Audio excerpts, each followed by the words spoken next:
Voilà, bonjour. Bonjour à toutes et à tous.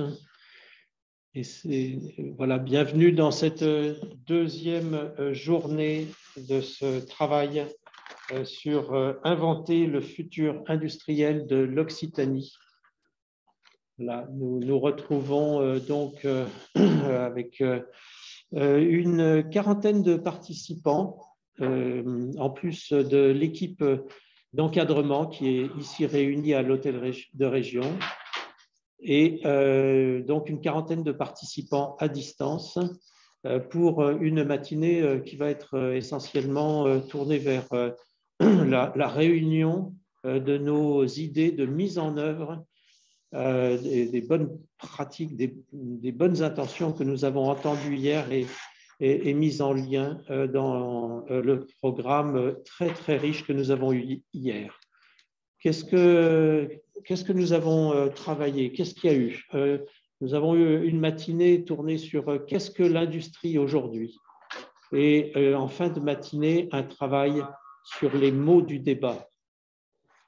L'après-midi, c'était la notion de politique industrielle régionale a-t-elle un sens? Pendant tout l'après-midi, avec des travaux de groupe, avec des témoignages venant de plusieurs régions d'Europe et une conférence de fin de journée des territoires vivants pour refaire le monde.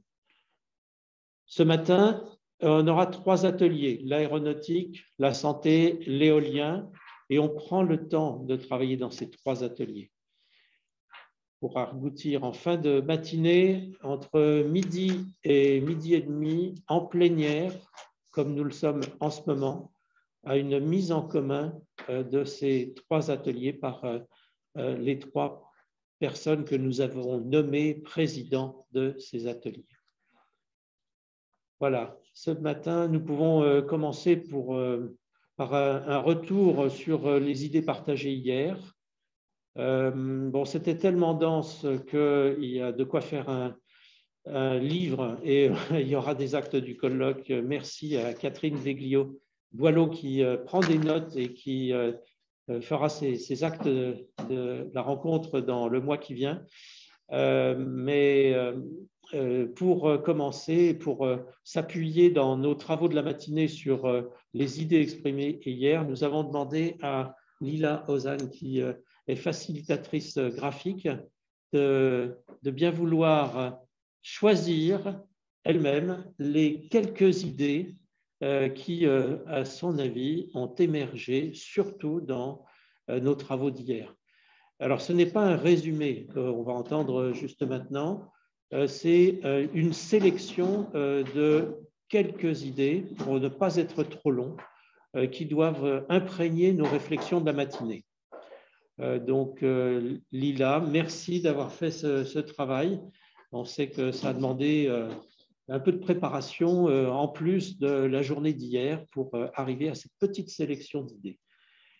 Lila, je te laisse la parole et je dirais l'écran aussi pour présenter cette facilitation graphique que tu as pu faire. C'est le micro. Alors, merci. Mon écran. C'était pas facile de choisir. J'ai gardé 4 grandes thématiques de la journée d'hier que vous voyez en rouge. C'est la question d'ancrer son récit, de faciliter et d'animer un réseau d'acteurs, de jouer sur plusieurs échelles, et le dernier, une industrie verte sans tension. J'ai beaucoup hésité dans la manière de représenter cette dernière thématique, l'industrie verte sans tension. Est-ce qu'il fallait la représenter parce qu'elle était tellement présente dans les débats que c'était presque quelque chose de logique? Donc, est-ce qu'il fallait vraiment le mettre? Est-ce qu'il fallait que ce soit une thématique qui soit transverse, ou est-ce qu'il fallait la faire exister en tant que telle? Il m'a semblé qu'elle a amené encore tellement de questions qu'il fallait la représenter et lui donner son importance en tant que telle. Si je rentre un peu plus dans le détail, si on commence avec l'ancrage, ancrer son récit, c'était une dimension qui était importante. Dans la dimension d'ancrage et dans la dimension de récit, il y avait l'idée d'aller regarder ce qui s'est passé dans l'histoire du territoire, dans l'histoire industrielle, bien sûr, et aussi quels sont les existants aujourd'hui, quels sont les déterminants économiques qu'on peut trouver aujourd'hui sur le territoire, et de baser sa vision prospective, de baser son récit sur à la fois l'histoire et les existants. On a eu comme ça le témoignage de la région Bretagne qui a choisi 3 grandes thématiques pour construire son récit. L'idée de faire avec l'existant, elle est aussi importante parce qu'elle permet d'être pragmatique, de dire aussi qu'est-ce que j'ai déjà qui est là, on ne va pas tout réinventer, et d'avoir des horizons qui soient aussi atteignables. Vous voyez en jaune des encadrés, puisque la question transverse de l'après-midi d'hier, c'était quels conseils on pourrait donner à la région. Et donc, ce sont un peu des idées sur le rôle que la région pourrait jouer dans ce cas-là. Donc là, l'idée, c'est comment la région elle aide à l'écriture commune de ce récit de l'industrie en Occitanie. Tout ça, ça pose la question de qu'est-ce qui fait territoire. Un des groupes d'hier parlait de est-ce qu'on peut faire émerger un territoire par l'animation de ses acteurs. C'est-à-dire que des fois, il y a un territoire qui n'existe pas en tant que frontière, mais il existe parce que des acteurs sont déjà en lien. Et est-ce que du coup, le rôle dans ces cas-là de la région, ce n'est pas de jouer ce rôle de lien? Et ça m'amène à la question de faciliter, d'animer un réseau d'acteurs. L'idée, ce n'est pas d'effacer toutes les spécificités, toutes les expertises des acteurs, mais de se dire qu'il faut peut-être créer d'autres expertises qui sont justement la mise en relation de ces expertises. Ça fait beaucoup de mots expertise dans ma phrase, mais vous aurez compris que là, on est dans un rôle d'animation, un rôle d'animation de réseau, et que ça prend du temps, ça se prépare. Et donc, ça veut dire que ça se compte dans les budgets, ça veut dire que ça se prépare dans le temps et qu'il faut aussi prévoir une formation pour ça. La nécessité de former, elle pose la question de quel cadre on donne à cette formation, qui est acteur de cette formation et quel est l'environnement propice à une formation, en sachant que la question de relocalisation dont on a beaucoup débattu hier, elle posait aussi la question de relocaliser les formations. Et donc là encore, dans ces rôles d'animation et de formation, la région peut jouer un rôle important. Tout ça, ça nous amène à la question de quels sont les liens au sein du territoire, mais aussi sur des échelles plus grandes. On a parlé du rôle de l'Europe, on a parlé du rôle d'une interdépendance de l'Occitanie vis-à-vis d'un marché qui est mondialisé, puisqu'on est sur des pôles d'expertise qui sont aujourd'hui mondialisés, l'aviation, l'aéronautique. Et donc, on ne peut pas faire sans cette interdépendance. Et donc, ça posait la question de quels sont les liens qu'on peut avoir entre quelque chose qui est très territorialisé, sans pourtant créer de l'autarcie, et en même temps, cette interdépendance. Là encore, quel est le rôle de la région par rapport à ça?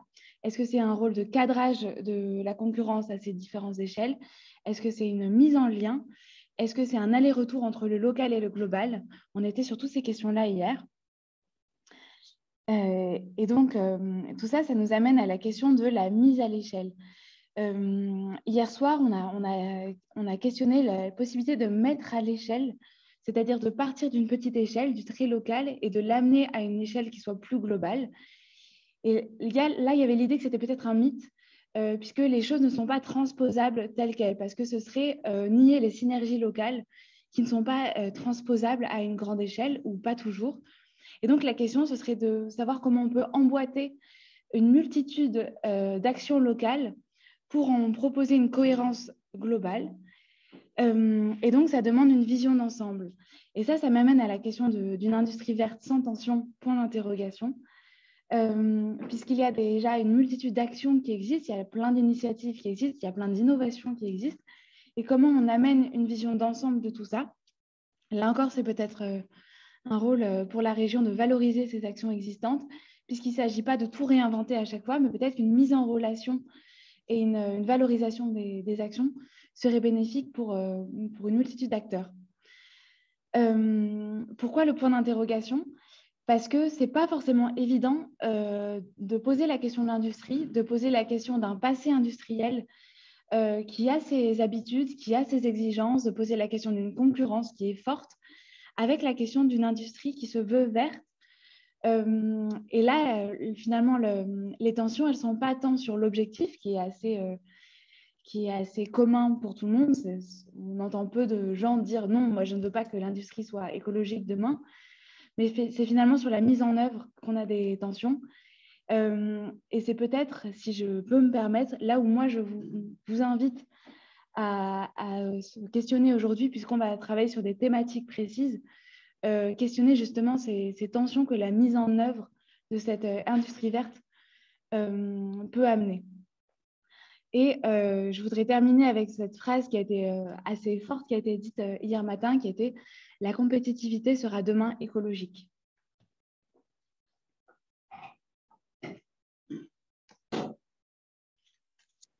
Merci beaucoup, Lila. Je ne sais pas si vous êtes comme moi, mais j'admire cette capacité de synthèse.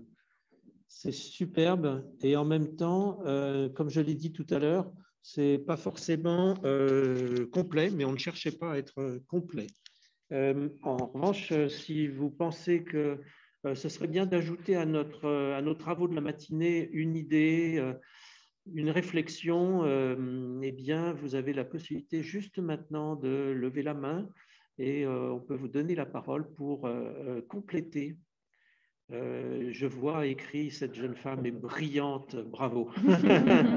Ça fait plaisir de commencer la journée ainsi. Et donc, voilà, avez-vous envie d'ajouter une… C'est pour ça qu'on prend la parole juste maintenant, de manière brève, parce qu'on veut passer en atelier. Et voilà, la parole est pour Julie, la première personne à souhaiter ajouter quelque chose. Oui, bonjour à tous. Merci Lila pour cette synthèse, effectivement pas complète forcément, mais en tout cas très, très intéressante. Effectivement, je rejoins Lila sur le fait de poser la question de l'industrie verte. On a beaucoup hier parlé d'industrie, de relocalisation, enfin pas de relocalisation, mais en tout cas de développement d'une nouvelle industrie locale. Et moi, sur l'industrie verte, la question que je me pose, c'est on parle beaucoup de transition, on parle très peu de l'intégration des impacts dans la réflexion. Et je pense que l'impact social, environnemental, ça doit vraiment être un critère d'investissement, un critère de développement. On doit se les poser en amont pour développer des objectifs et les mesurer. Et en fait, je vous dis ça parce qu'en fait, dans les réflexions d'innovation, de recherche partenariale, encore une fois, pardon, je me présente, je dirige Socience, qui est un acteur de facilitation d'innovation et de recherche partenariale multi-acteurs. Et justement, on travaille avec l'Europe sur la définition de ces nouvelles innovations territoriales et de co-création au sens société. Et on se rend compte avec les acteurs avec lesquels on travaille, qui sont des instituts de recherche d'une part, des collectivités d'autre part, des industriels, des startups, que pour la plupart des acteurs, il y a la recherche partenariale classique où effectivement, par essence, les gens pensent qu'ils font du green, du vert, de la transition. Et en même temps, on n'intègre pas les impacts. On ne se pose pas la question de qu'est-ce qu'on veut vraiment comme impact. Et souvent, on est dans une logique, je le disais hier en atelier, de réduction d'impact. On veut décarboner l'industrie, on veut faire de l'économie circulaire, c'est-à-dire qu'on essaie de réduire un peu notre impact pour être dans cette logique un peu d'engagement, de transition. Et on n'essaie pas de repenser de façon globale, en fait, la façon dont on produit. Et du coup, ça, il faut se poser la question peut-être en termes de problématiques sociétales, environnementales. Donc, repartir du sujet qui est le besoin sociétal, environnemental auquel doit répondre l'industrie. Et à travers ce besoin, de dire voilà, quels sont les impacts qu'on va avoir. Et les impacts, oui, c'est la création d'emplois, évidemment. Bien sûr que c'est de la création de richesses pour le plus grand nombre, mais c'est aussi qu'est-ce qu'on veut comme qualité de vie, qu'est-ce qu'on veut comme paysage de notre territoire. C'est-à-dire que voilà, quand il y a des impacts toujours, des effets rebonds, des impacts directs, indirects, et la définition des impacts, ils sont multiples, ils sont complexes. Et en fait, cette réflexion-là, il faut vraiment l'intégrer dans les démarches d'industrialisation. Merci. Merci beaucoup. Voilà la parole à l'association Manifeste. Voilà. Voilà. Je me découvre, donc. Ouais. Voilà. Donc, d'abord, bravo et très sincèrement, vraiment, je félicite la personne qui a fait cette synthèse mentale, graphique. Enfin, c'est extraordinaire. Hein. Vraiment, bravo, bravo, bravo. Donc, je vais juste ajouter 2-3 petites choses comme ça qui n'infirment pas, mais qui complètent peut-être un tout petit peu par rapport à ce qui a été dit hier. Première chose, c'est bien identifier les besoins du territoire. Ça, je crois que c'est très important. Hein. On en a parlé, ce sont les besoins des entreprises, mais pas simplement les besoins des entreprises. Ce sont aussi les besoins des habitants. C'est ce que Pierre Vels nous a dit, être dans une approche humano-centrée. Donc, bien saisir ces besoins qui sont des besoins divers. Donc, et tout ça, évidemment, à la fin, peut se transformer en demande, mais bien saisir les besoins du territoire dans toutes les dimensions des besoins. Un deuxième point, c'est, il me semble que révéler des potentiels latents. Ça, c'est quelque chose qui est extrêmement important. Il faut, je crois, sortir des logiques uniques d'optimisation. C'est très bien d'optimiser, il faut continuer d'optimiser, il faut gagner en productivité, mais révéler des potentiels latents, c'est extrêmement important. Et pour moi, révéler des potentiels latents, ça va dans deux directions. Une première direction, c'est la question des compétences, donc être capable d'identifier les compétences là où elles existent, parce que si on ne les identifie pas, si on ne les met pas en réseau, on ne révèle pas des potentiels latents d'intelligence, en quelque sorte, collective. Mais aussi, on a vu hier qu'à travers le territoire d'industrie Lac-Pau-Tarbes, eh bien, qu'il y a un potentiel territorial latent. Le territoire comme tel, il n'existe pas. Il existe uniquement dans le fait qu'il est révélé, donc il n'existe pas. Et il est révélé par justement le jeu de l'intermédiation d'un acteur public. Donc ça, c'est extrêmement important. Ça révèle un territoire qui n'existe pas, mais qui est une sorte de potentiel.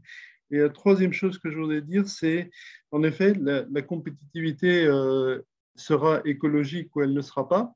Mais ça, il faut être capable de le traduire en termes de coûts. Il faut être capable d'évaluer l'ensemble des coûts de ce qu'est la compétitivité technologique, parce que si on reste sur des coûts classiques, eh bien, si on ne prend pas en compte le coût des externalités négatives et la manière de les réinternaliser, si on ne prend pas en compte les coûts d'usage, l'empreinte environnementale, les coûts de maintenance, les coûts de recyclage, en fait, tout un ensemble de coûts, en fait, on n'arrivera jamais à mettre en évidence cette compétitivité écologique. Donc, la question de l'évaluation des coûts est très importante. Et je termine en disant que les coûts, ça rentre dans des indicateurs.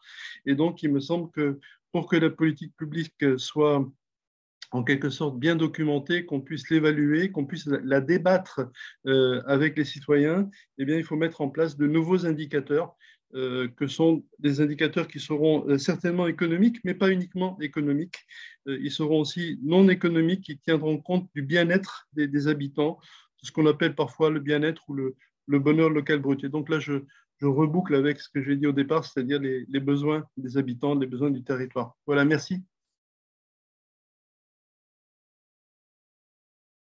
D'autres commentaires? Non. Alors, Christophe, voilà, si tu... Non, il y a une autre personne a levé la main. Donc, oui, c'est Hervé Danton, Mécanique Vallée. Hervé, et puis ensuite toi. Je veux juste réagir à l'intervention précédente. J'ai bien compris le propos. J'ai marqué dans les commentaires, si nous existons, tout simplement parce qu'effectivement, si sur le plan parfois administratif, les territoires comme Lac-Pau-Tarbes n'avaient pas d'existence apparente, l'économie depuis quelques décennies a prouvé que nous existions. De la même façon, le territoire d'industrie Cantal, Aurillac, Figeac-Rodez ou la structure Mécanique Vallée que j'ai l'honneur de représenter ici, l'une et l'autre, eh bien, le Mécanique Vallée, c'est sur 3 départements minimum, voire même 5 si on ajoute la Haute-Vienne, le Cantal et la Dordogne, une partie de la Dordogne. Et un certain nombre d'éminents professeurs ont montré que nous existons formellement sur le plan économique. Après, on a du mal à se faire reconnaître peut-être par les structures administratives, mais ça, c'est ce que nous disons tout le temps. Notre territoire à nous, il n'a pas de frontières administratives. Nous n'avons que les blocages que nous voulons nous donner, mais nous savons passer allègrement par-dessus.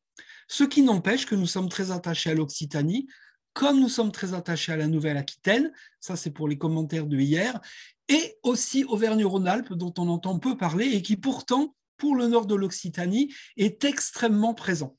Voilà. Moi, je vais rebondir. En fin de compte, cette intervention m'aide à introduire mon propos qui sera complémentaire de celui de Lila. Je pense que pour revenir sur les débats d'hier et puis aussi anticiper un peu ce qui va se dire dans les ateliers, finalement, hier matin, on a vu que c'était difficile d'avoir une définition précise de l'industrie et que c'était difficile d'enfermer le débat dans les mots qu'on avait posés et que c'était d'abord des acteurs qui faisaient des choix à un moment donné. Donc, il y a une question du qui, un territoire, un collectif d'acteurs, une région, un établissement d'enseignement supérieur et de recherche, peu importe, mais qui parle, qui s'organise, qui se dote d'une vision de ce qu'il veut faire. Donc ça, c'est quelque chose qu'on questionne assez peu, mais qui me paraît essentiel. La deuxième question, c'est le pourquoi. Et Gabriel a raison de rappeler que les questions d'optimisation continuent à exister. On peut tout à fait défendre l'idée qu'on met une politique industrielle pour être plus excellent, rayonner et gagner de l'argent. C'est quand même la thèse la plus dominante qui est sur la table encore aujourd'hui. On peut le faire pour créer de l'emploi, on peut le faire pour œuvrer à la transition écologique, on peut le faire pour en créer de la valeur sur un territoire ou répondre à un besoin de territoire. Et donc ça, cette question du pourquoi, elle me semble aussi essentielle dans les réflexions qui sont encore amenées. Et puis, alors, ce que je vais dire est banal, hein, moins brillant que Lila, mais la question derrière, c'est le comment. Et comment, du coup, on articule, on l'a vu aussi hier, les questions d'innovation, d'investissement productif, d'outils de la transition écologique, de compétences, de coopération et d'interdépendance. Et je termine par là, parce que ça fait le lien avec le qui. On a vu aussi que c'était difficile de définir un qui soit univoque et qui a forcément besoin de prolongement, de relations plus intenses dans un cœur, mais d'extension des logiques de coopération et d'interdépendance pour pouvoir s'inscrire dans les bons cadres et pour pouvoir aussi nouer les bons partenariats, que ce soit s'appuyer sur des politiques européennes ou que ce soit, comme ça vient d'être dit, s'appuyer sur des coopérations interrégionales plus vastes ou des coopérations interfilières aux interfaces. Donc, je crois que ce sera aussi utile que les 3 ateliers gardent à l'esprit ces questions-là pour nourrir une vision d'avenir des différentes filières qui seront en discussion.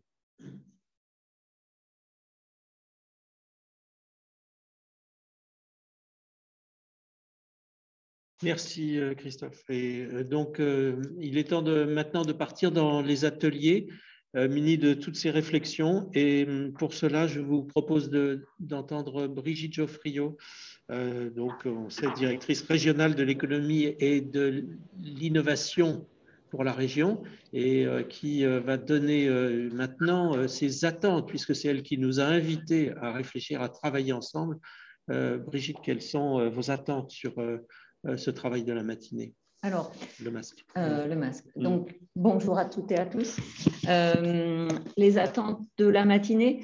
En fait, d'abord, je voudrais vous faire une recommandation, enfin, nous faire une recommandation, parce que je serai dans un des ateliers, c'est de nous placer en posture comme si on était des pionniers.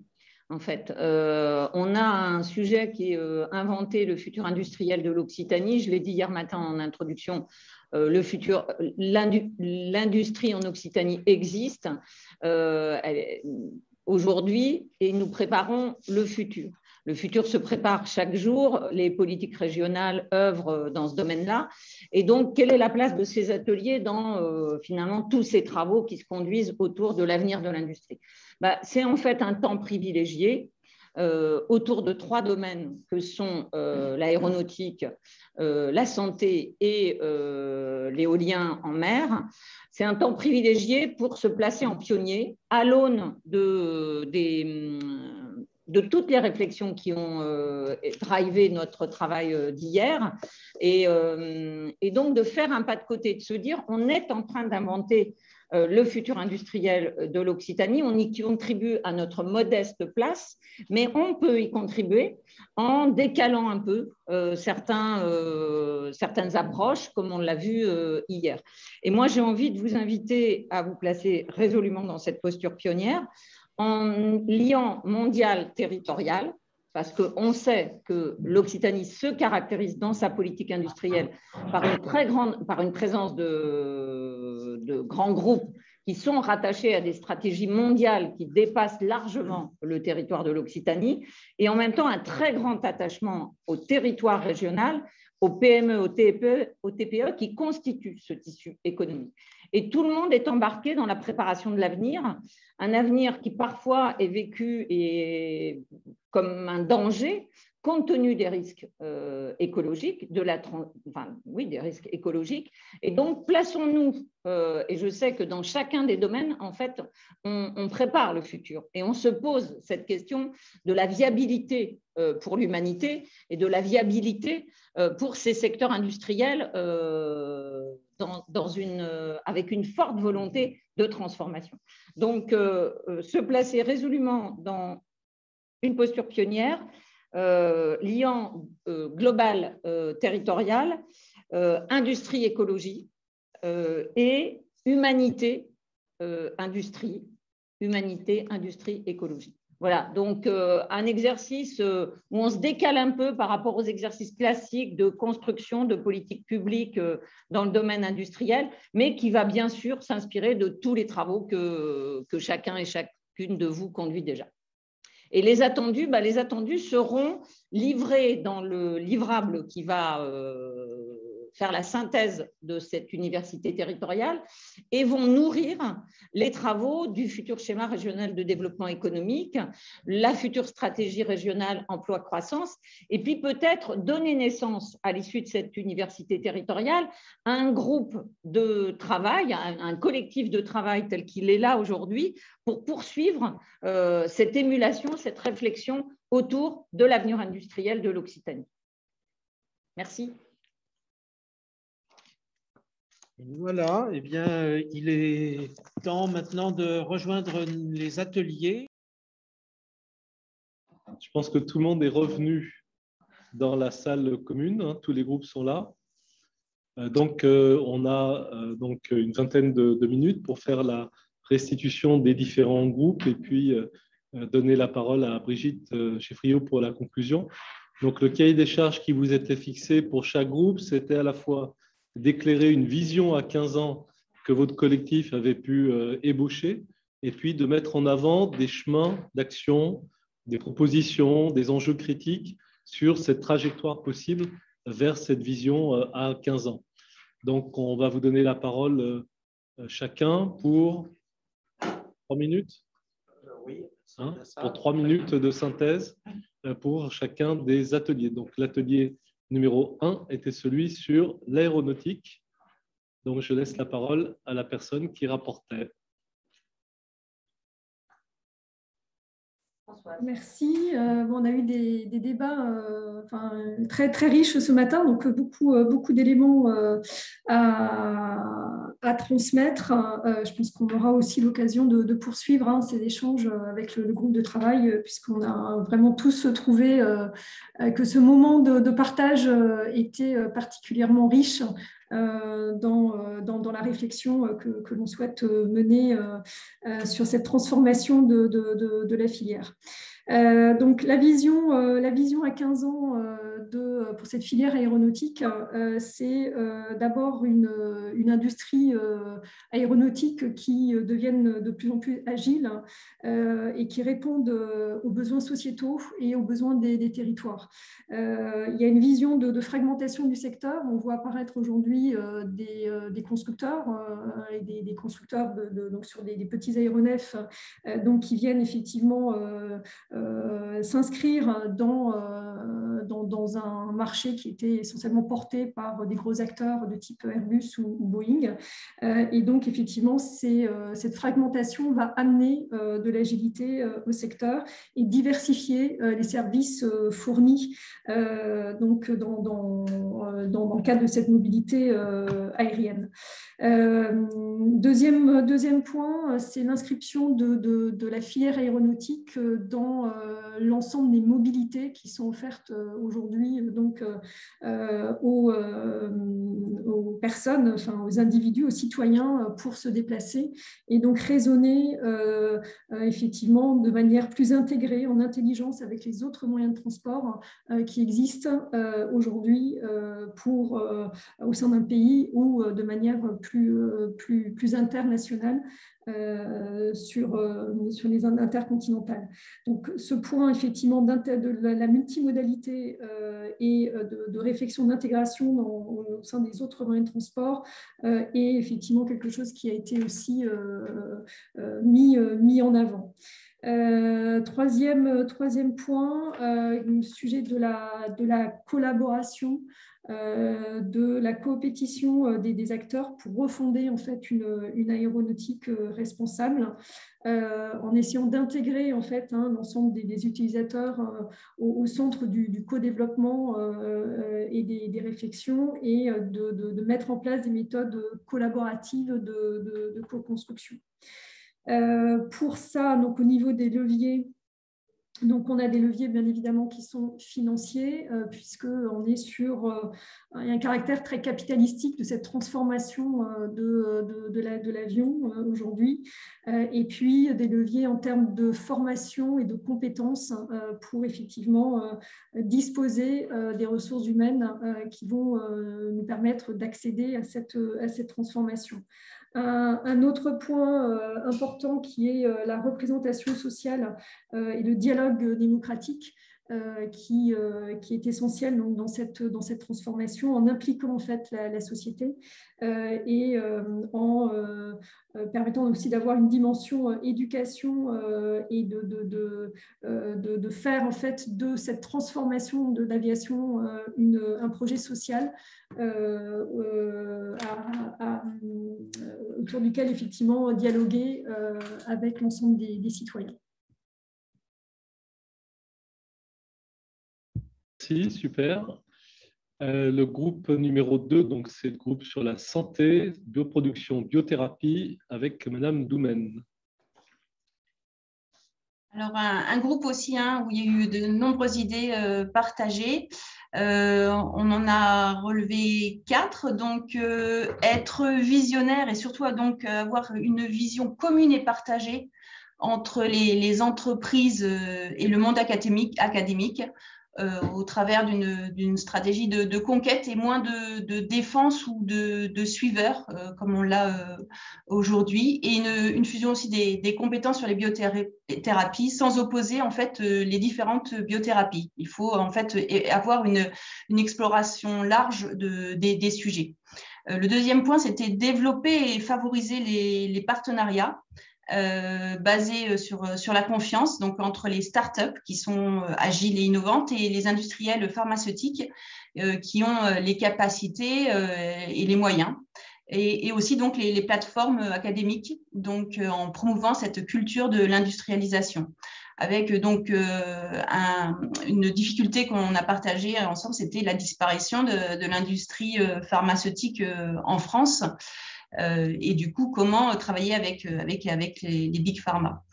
Et il a été évoqué aussi le fait de ne pas écarter les collaborations avec la Chine.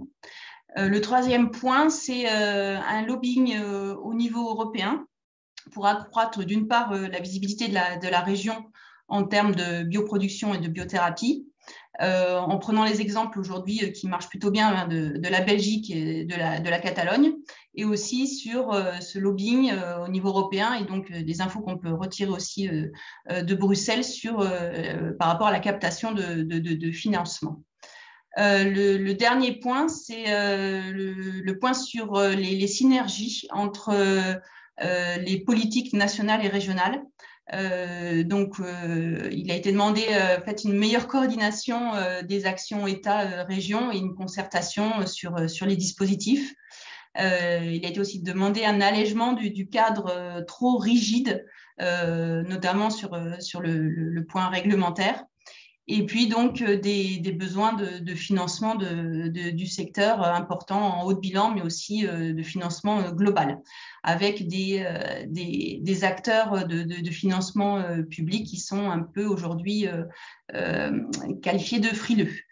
Et aussi un point important d'impulser la commande publique, comme le font aujourd'hui les États-Unis. Qui n'est pourtant pas un pays que l'on peut mettre en avant sur ce sujet. Voilà, donc je vais mettre je vais pouvoir parler de quelques rêves, les rêves de nos intervenants qui sont aujourd'hui de faire de l'Occitanie un centre de bioproduction incontournable. et d'être aussi fort que les Belges. Aujourd'hui, on a mis en avant la force des Belges sur leur capacité à mettre en place des usines de bioproduction. Et donc pouvoir attirer un quart, voire donc un tiers de la production de médicaments innovants sur le territoire. Donc, c'est une projection à 10-15 ans. Un autre rêve, c'est d'avoir au moins 4 usines de production de médicaments. Et là, on ne parle pas de plateforme, mais bien d'usines.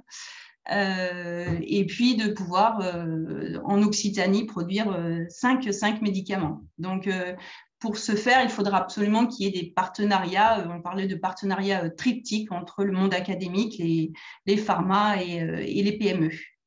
Le souhait aussi d'avoir une approche peut-être globale de la santé et d'y ajouter aussi donc la santé donc la santé de l'humain, mais aussi ajouter la santé de la planète et la santé des animaux.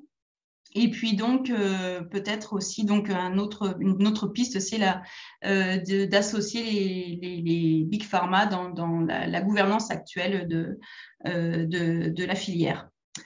Voilà, je pense avoir fait le tour. Oui. Merci beaucoup. Et donc le troisième et dernier atelier sur l'éolien en mer. Donc c'est Marie qui rapporte. Oui, c'est moi qui rapporte. Merci, merci Christophe. Et donc, je ne sais pas, sur l'éolien en mer, pour aborder peut-être finalement la vision à 15 ans, j'ai l'impression qu'on l'a déjà assez bien, enfin le rêve, la projection sur les 15 prochaines années, la piste d'atterrissage, on l'a assez bien puisqu'on voit assez bien quel est le chemin tracé, quel pourrait être à 15 ans les volumes qui pourraient être installés en mer, ceux qui pourraient faire l'objet d'appels d'offres en cours, etc. Donc, on a vraiment partagé dans cet atelier cette ambition commune, qui est une ambition, qui est assez tracée, sous réserve de facteurs externes dont on a vraiment dit que cette filière de l'éolien en mer, c'est vraiment pas une filière repliée sur elle-même qui se développera qu'en Occitanie. C'est vraiment une filière qui à la fois dépend encore beaucoup aujourd'hui de facteurs externes du type programmation pluriannuelle de l'énergie, mais qui dépend de ces facteurs et qui est aussi inséré dans un tissu qui va bien au-delà de l'Occitanie, qui est aussi interrégional, et qui voit sa concurrence aujourd'hui se développer dans le monde entier. Et on a illustré ça par ce qui s'est passé la semaine dernière sur les annonces en Écosse de très gros volumes d'attribution d'éoliens en mer. Donc le chemin est assez tracé. Même les coûts on a eu un échange aussi sur les coûts de l'énergie. Même les coûts le prix de l'énergie, c'est des choses dont on peut assez simuler la trajectoire. Et justement, tout le challenge de notre tissu industriel d'Occitanie, c'est de pouvoir s'intégrer dans cet écosystème très, très vaste et aux ramifications, aux interdépendances vraiment importantes. Et on a longuement parlé je mettrai l'accent sur deux sujets vraiment dont on a, notamment le premier dont on a longuement parlé dans l'atelier, la nécessité d'avoir, ça peut paraître comme ça, rapporté dans une instance comme celle dans laquelle on est, ça peut paraître assez bateau, mais vraiment, je crois que c'est vraiment à prendre à bras le corps, c'est l'anticipation sur les métiers, sur la formation, sur le fait qu'aujourd'hui, finalement, il ressort peut-être que c'est une condition complètement préalable, sine qua non pour le développement de la filière. On avait évidemment parlé beaucoup de types de métiers, de la manière d'attirer des jeunes,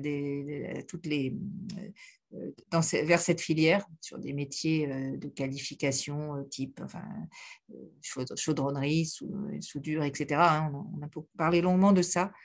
Donc, finalement, une filière qui va rencontrer des problèmes assez peut-être classiques pour se construire, des problèmes de formation, des problèmes de concurrence, de positionnement concurrentiel, de coûts, mais qui est évidemment très variée, très diverse, et qui a son chemin assez tracé sur les 15 ans à venir et même au-delà. Donc, voilà un peu ce que je voulais dire. J'ai certainement oublié des choses, mais voilà, j'en reste là. Merci. Alors, on va donner la parole à Lila pour quelques instants de rebond graphique et oral. Alors, je vous partage mon écran.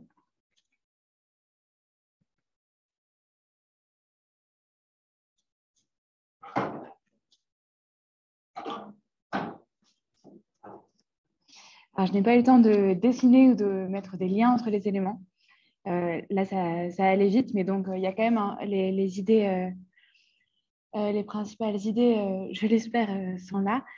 Sur la question de l'aéronautique, on a beaucoup parlé des questions de collaboration, aller vers une industrie qui soit à la fois agile et responsable, et qui s'inscrive dans une chaîne cohérente de mobilité, avec la question des différents leviers possibles, des leviers collaboratifs, financiers, des leviers en termes de formation, et tout ça dans un contexte où on a une fragmentation du secteur et une diversification des différents services, qui est à la fois quelque chose qui est compliqué et en même temps qui est un levier possible pour aller vers les objectifs qui ont été donnés. Pour la question de la biomédecine, la question était ici plutôt des synergies entre des politiques nationales et régionales, mais aussi entre un monde académique, des startups qui ont une dimension plutôt agile, et des industriels à très grande échelle, et notamment les big pharma, des questions de relations internationales, par exemple avec la Chine. Et donc, c'est une manière de faire le lien entre du très local, c'est-à-dire par exemple proposer des usines de production sur le territoire, et du très global. Donc là, on est vraiment dans ce qu'on se disait dans les temps précédents, hier et aujourd'hui. Et là aussi, s'inscrire dans une chaîne de biothérapie, un peu comme on avait pour les mobilités, s'inscrire dans une chaîne de mobilité, là, ce serait ne pas opposer les différentes biothérapies qu'on peut avoir.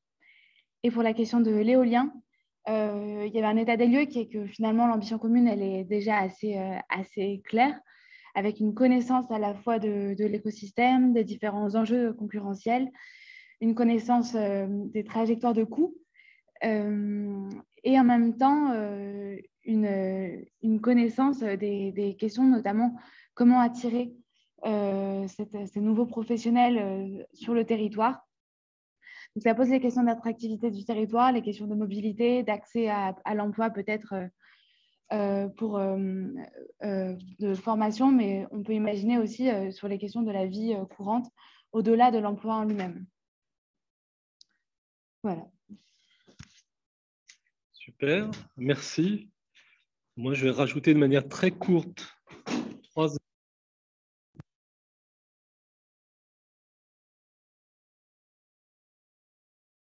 On n'a plus de son. Bon. On m'entend à nouveau? Oui. Oui, c'est bon. Oui, merci. Trois besoins. C'est un besoin d'engagement sur la vision d'avenir de l'industrie. C'était dit du sens, un récit, et y compris une mise en débat citoyen pour que les visions d'avenir puissent être portées de manière large.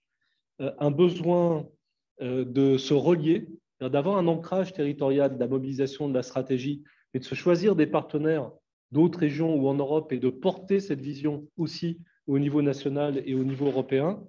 Et puis un besoin de mobilisation parce qu'on voit bien qu'il y a une grande envie dans tout ce qui s'exprime, que ça va demander des moyens considérables d'affronter les transformations ou de mener ces ambitions, des besoins en termes de paris, de finances, de compétences, de coopération, d'accompagnement. Et dans l'atelier santé, quelqu'un dit, finalement, on a vu que sur la crise de la Covid, la question des ressources n'était plus importante. Donc, on doit être capable d'investir pour tracer des visions d'avenir d'une industrie désirable. Donc voilà, je m'arrête là. Maintenant, on va avoir les mots de conclusion en vous remerciant toutes et tous pour votre participation. D'abord de Sylvane Casademont, la directrice générale de l'IHEST, qui va formellement clore cette université territoriale.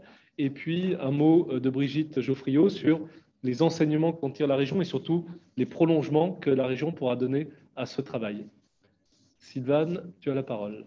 Alors, moi, je vais prendre 1 minute pour remercier d'abord très chaleureusement la région, Brigitte et les équipes qui ont avec nous préparé ce séminaire, et puis remercier l'ensemble des participants.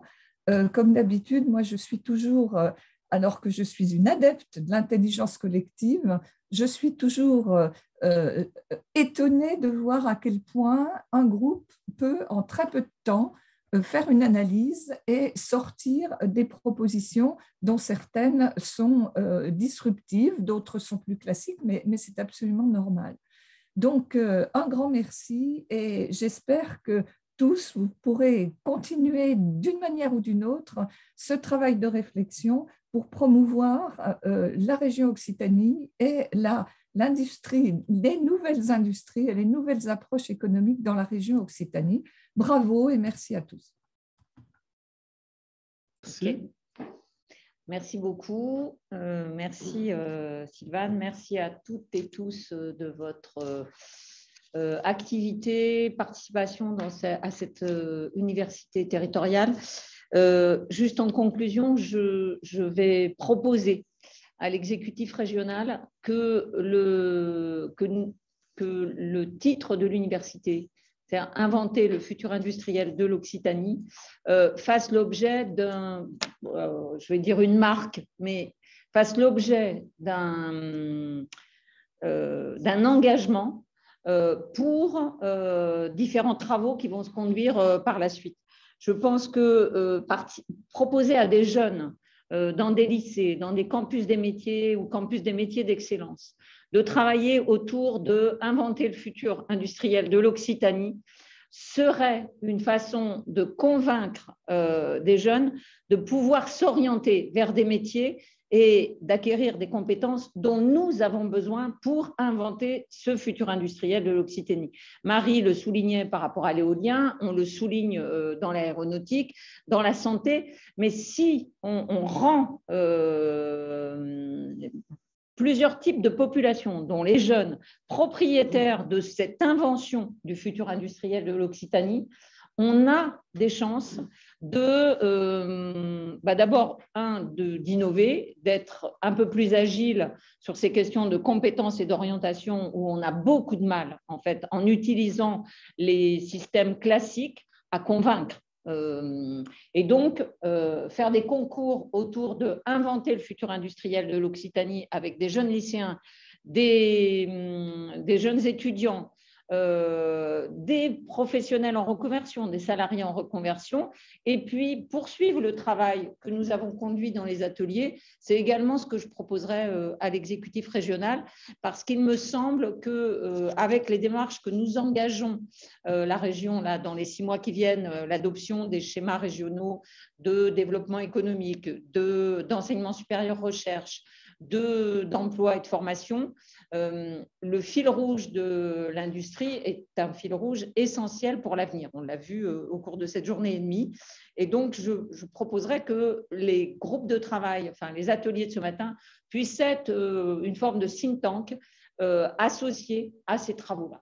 Voilà, donc ce ne sont pas des conclusions, en fait, que je viens de faire. Ce sont des ouvertures vers d'autres types de travaux auxquels vous allez contribuer. En tout cas, on vous invitera à y contribuer. Donc, merci beaucoup à toute l'équipe qui est ici. On était une petite équipe ici, on est 2, 4, 6, 8, enfin on est à peu près 10 pour manager tout ça aujourd'hui et hier. Et donc vraiment, merci de votre participation, de votre engagement dans cette université territoriale, les participants et les organisateurs. Voilà, merci.